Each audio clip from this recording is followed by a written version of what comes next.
Welcome to the CX Broadcast, the podcast by Zonka Feedback, where we dive deep into the world of customer experience. Our lively banter and thought-provoking insights will keep you on the edge of your seat. So, strap on your headphones and let's get started. Hi, everyone. As we all know, in today's business world, where tech companies are on the rise and thousands of new businesses are coming up, creating products and services that are aimed at helping thousands of companies gaining advantage over this overly competitive market. And while the impact of advancements on business is undebatable, I think it's time for us to switch our focus and examine its value to the lives of customers. With that being said, we are going to talk about the value of customer satisfaction in the emerging B2B space. And we thought it's a great idea to have Karthik Srivatsa, who's coming in with a decade of impeccable experience in the industry. And he now specializes in CX consulting for Cisco customers with a specific focus on contact centers. Hi, Karthik. How are you doing today? I'm great, Niharika. Hi, and thank you for having me. Looking forward to a fruitful discussion. Lovely to have you here, Karthik. And before we jump into it, I'd like to know how you have been doing since past few days. How's the Silicon Valley of India treating you, if it is still called that? Yeah, Silicon Valley has been great. Cisco is one of the best places to work. We just won the Great Place to Work award 3 years in a row. We were number one running. They have extremely employee-friendly policies, and most people here, they just love working here. So couldn't complain. Great. That's great to hear. Thank you for joining us, Karthik. And I'm pretty sure this is going to be a very insightful discussion on emerging customer experience landscape in the B2B space. So I would like to start off this conversation with a much heard topic surrounding customer experience, right? So we often hear that a good customer experience can bring a bunch of advantages to B2B companies. There are some commonly used statements like good customer experience leads to higher chances of upsells and cross sells, reduces churn, and largely improves customer satisfaction. What I would like to know from you is how you at Webex are working on improving customer experience without shaking its visionary grounds. Right. So Cisco has an overarching CX team Mhm, that looks at brand Cisco in terms, mhm, in the customer's eyes, how Cisco is being viewed, right? But then as you go deep dive into individual products like Webex, mhm, Webex has its own CX team. Webex, just to let you know, it's a suite of products, right? There's Webex calling, Webex meetings, and a bunch of other softwares, including Webex Contact Center, for which I'm a part of, right? Now, okay, Webex Contact Center again has a CX team which looks at how the contact center software is being used by customers. mhm, Where are the gaps? What is it that we are not doing right? What is it that we are doing well? And we also collaborate internally with other teams like UX research, UX design teams, and publish the findings internally, saying that, hey, you know mhm. what, these are the things that we are doing very well, and these are the things that we need to focus on. And we're just getting started. There's a long way to go, and hopefully we'll be able to add value to by being being the eyes and ears of our customers. Absolutely, absolutely. And I think in this scenario, we can also draw inspiration from a lot of companies that have made their mark in terms of creating customer experience for their customers. There are some great examples like HubSpot, Zapier, IBM, FedEx, and so on. And they're particularly known for their customer experience in the B2B domain. We now know from working in this domain that B2B companies and shaping up customer experience comes with their own set of challenges. Yeah, yeah, and the one company that I've always admired for customer experience is American Express, right? Mhm, And I have their credit card, and if you call them, no matter what mhm, question I ask, the agent at the contact center is able to answer mhm. immediately without putting me on hold, transferring me to another agent, saying we'll get back to you. Or sometimes I also, from other companies, I hear send a picture with an email and we'll respond to you within 24, Mm-hmm. 48 hours. Nothing of that sort, Absolutely. right? Yeah. Because the agent who's using the contact center software Mm-hmm. has been given the ownership and the data and everything he or she needs to answer the Mm-hmm. customer and resolve the query immediately. So I think, which is why the contact center software that the agents are using plays such a critical role in delivering this experience. Mm-hmm. Absolutely, absolutely. I totally, completely agree with it. And unlike B2C scenarios, B2B customer experience is a little, I feel it has a little added complexity, and then, but then again, it comes with its own set of challenges, and then Yeah, again, coming up with a strategy in order to tackle that. Also, identify opportunities of improvement is what could help us curate better customer experiences of that sort. So, absolutely, completely agree to it. absolutely. So yeah, Karthik, and I think I do believe there are even bigger problems with the evolution of customer experience demands uh, that the demands of customer experience are shifting with every 2-3 quarters. The trends are emerging. There are multiple changes that are happening in the CX landscape. I think the budget cycle for tech leaders and the ability to invest capital and to figure out where they need to be in terms of what newer trends will hold for them, and most importantly, the time it takes to implement those changes. How does an organization beat that and at least do the bare minimum to retain their customers by taking their input at multiple touch points in the pipeline? So, what would you like to say about that? Right. The trends, the winds will always keep shifting when it comes to CX, right? Mm-hmm. A method that works today will be outdated next month. Mm-hmm. In fact, a couple of years ago, collecting primary feedback from customers, it's no longer an option today because none of the customers have the patience to sit and answer your questions, right? So Absolutely. if the length of the questionnaire was 20, 25 questions 3, 4 years ago, now it has come down to 7. Even if customers Mm-hmm. have the patience to answer 7 questions, right? So, but we always try and keep uh, the questions as pointed and only ask those where the data we get from the customers, we actually planning to do something with it, right? Mm-hmm. Any data that is not, you're not going to work on, you should not be asking any questions. So practices like this, Mm-hmm. simple practices, so you have to adapt with the times, right? You have to assume that going forward customers won't even answer 2 or 3 questions. And then all the things that Absolutely. you need to get from analytics from the data that you have from your customer database, and then figure out other ways of getting data. So you have to be prepared for that as well. So these changes are important to keep an eye out. But Mm-hmm. one thing that won't change is if you the approach in which you're going to have the entire CX program, right? That is the customer journey Mm-hmm. approach. Now, Mm-hmm. within the journey approach, the methodologies used might change, but the approach itself, I think, is a good yardstick to have. A journey approach sounds very simple, right? But it's easier said than done. Uh, Sorry. Right. So what happens during a journey approach is that you put yourself in the shoes in your customer's shoes, right? And then imagine everything the customer is going through right from beginning to end. Now that Mm-hmm. it sounds very simple, but it's hard. It's very hard because you miss a lot of nuances, and by the time you end the journey approach, you'll be like, oh, is this what I was doing? So I'm Mm-hmm. so sorry, 1 second.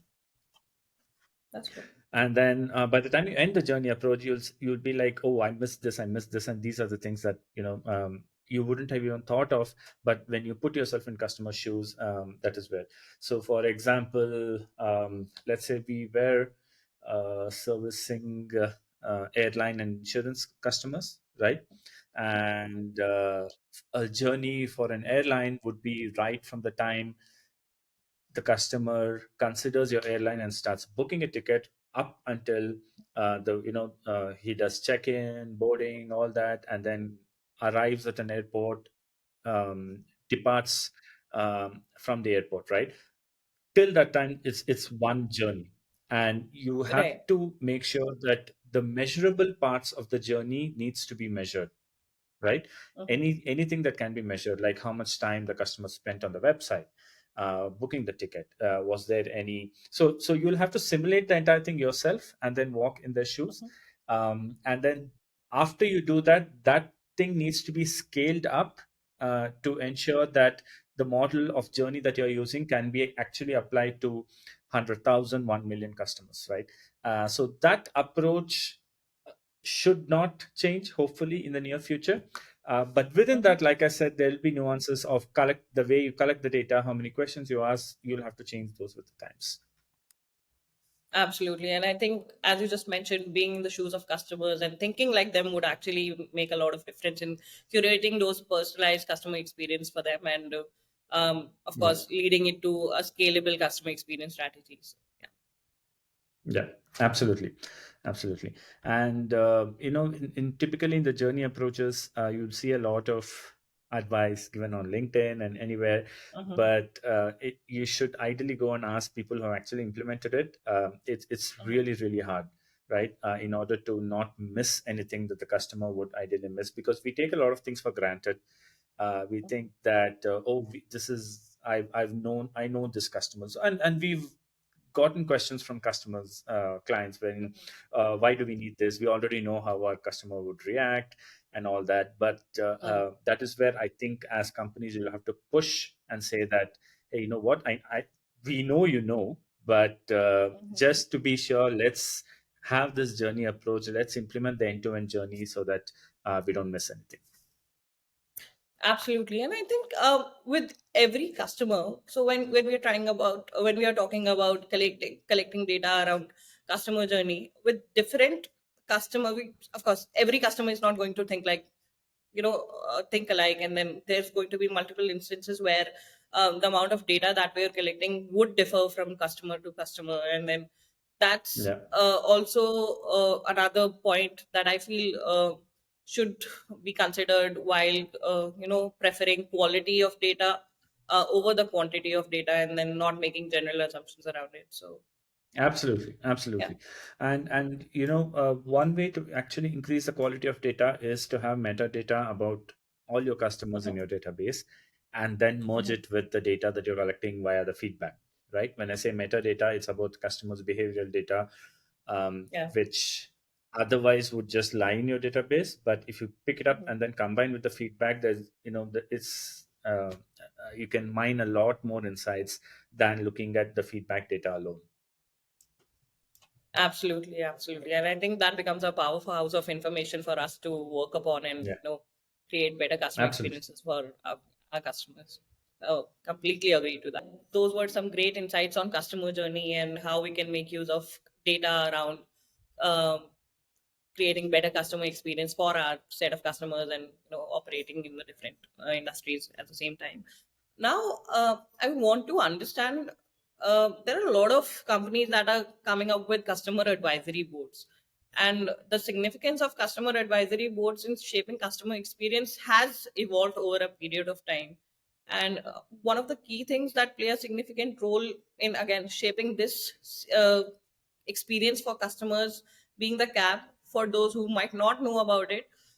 Would you like to explain a little bit about it and what it does for the company? How often do you run them at Cisco in this case, and what is it that you do in order to keep the engagement and ensure that you get most out of those customer advisory board meetings?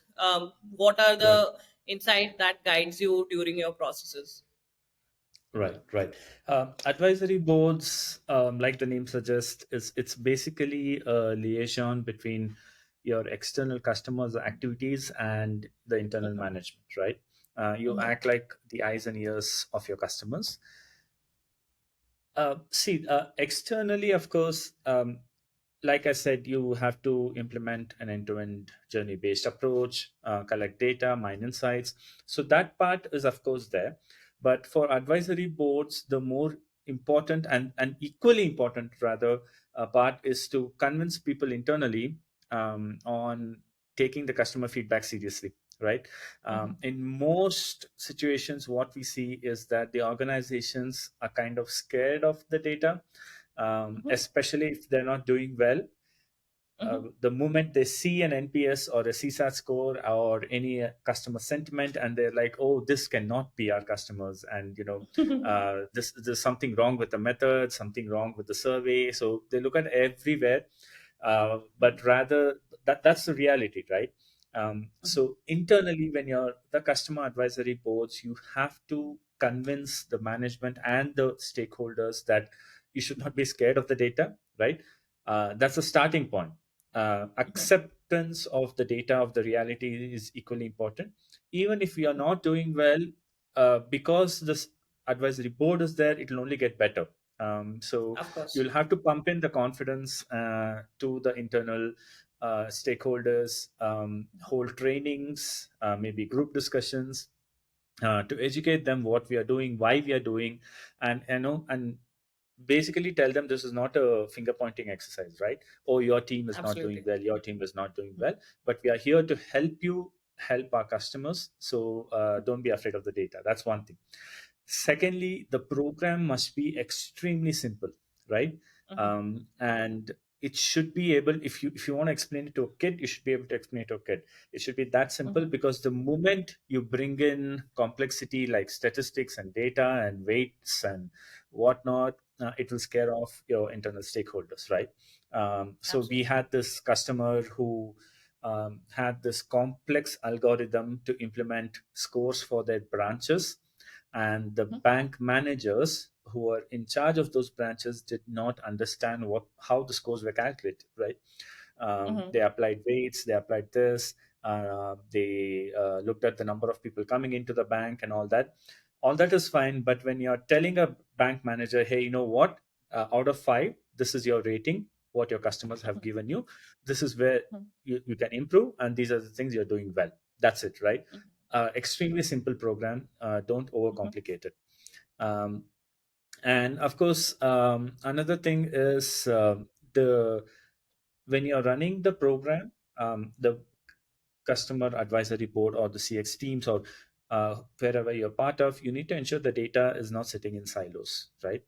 It cannot be that there is a separate team collecting data for, let's say in the case of a bank, with different branches, there's a team collecting in product feedback, there's a team doing UX research, and then there's a CX team. So all this needs to be in one place so that everything together gels well and gives actionable insights.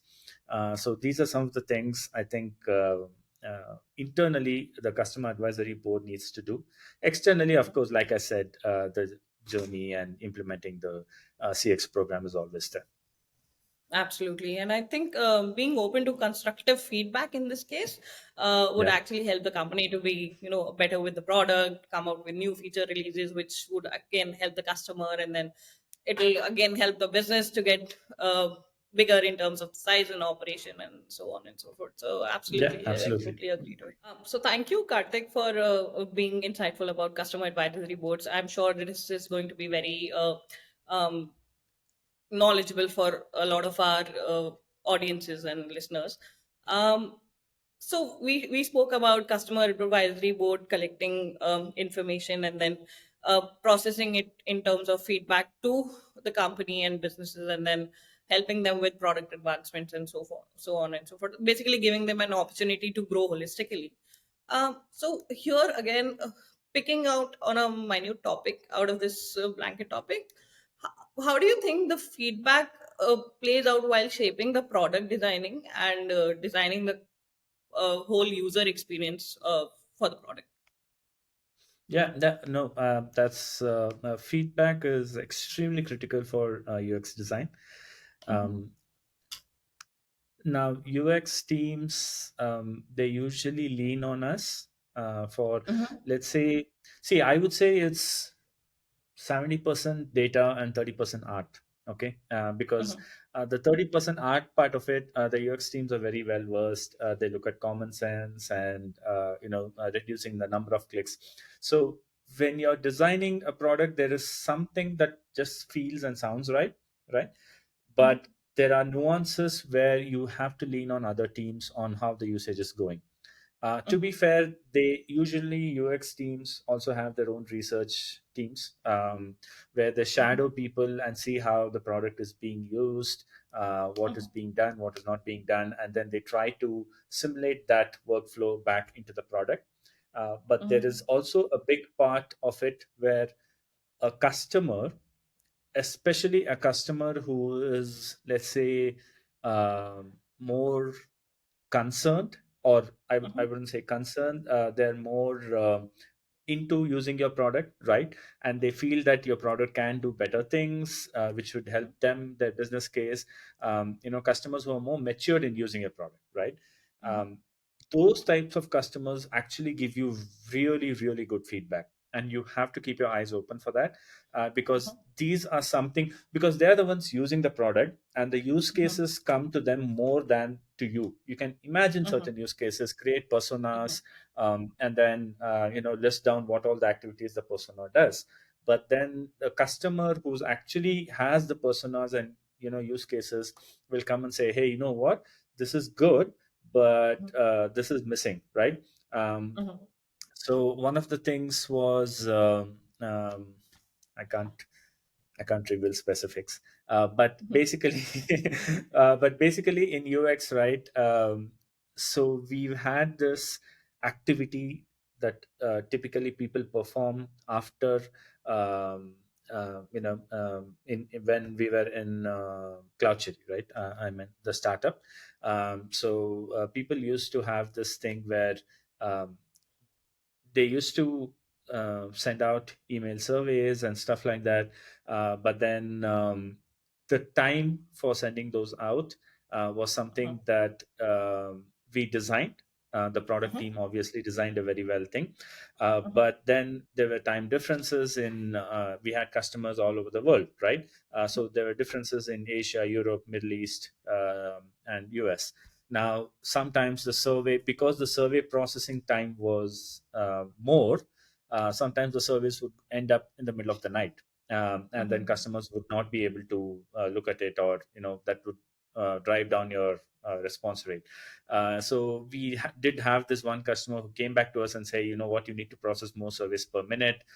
So those kind of inputs and feedback is something that we can't imagine, but the customers will have it. Of course, there's a line to be drawn. There are some customers who are overbearing. They will come and say, "I need this. I want this. This is a deal breaker for me. Why are you not giving me this?" If it doesn't fit into your product landscape and the future that you envision for the product, you have to push back. But then you should also have the maturity to look at those feedback from the customers, which are, hey, you know what, this is actually a good addition to my product. So a Mhm. good product manager and CX team, if they work together, they should be able to do that. So it's extremely, extremely critical to look at UX through the CX feedback. Absolutely. And I think it would be true to say that a part of it, what's happening is that an average customer is looking out for more tech and more omni-channel digital experience.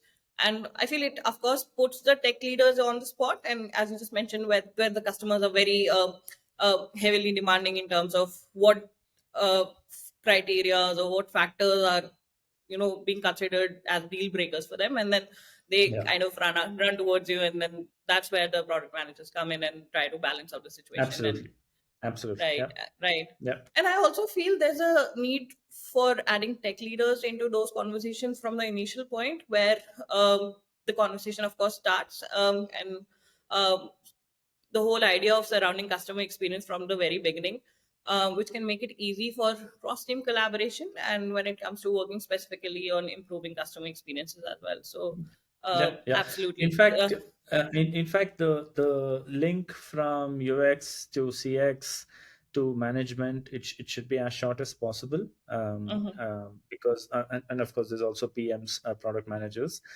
mhm, um, because there has to be a mechanism of giving these feedbacks as and when you get it, to the Mhm. UX team and to the PM, and also apprising the management of the benefits of this feedback, and this is what the customer is asking and stuff like that. So that process needs to be very, very short, right? We can't sit Right. on a feedback for 3 months, and then say, Mhm. hey, you know what, for the next cycle, let's pick this up. No, it has to be done immediately, so that if there is, in the next sprint, you're going to come out with a feature, and if this is Mhm. what the customer is asking for is related to it, so you pick it up instantly. So that the process needs to be short. Absolutely, absolutely. And of course, cutting down on communication, making it simpler for the customer would, of course, lead to the elevated experience of curating customer Yeah, experience for yeah, them. And that's what we're talking about in the podcast. And that's how we're trying to focus on it. So, Karthik, we are almost on the verge of ending this podcast, and I'm not getting a great feeling out of it. But unfortunately, we'll have to stick to timelines. And uh, so I'd like to ask you for the last and most important topic, which is calculating the ROI for a B2B CX program.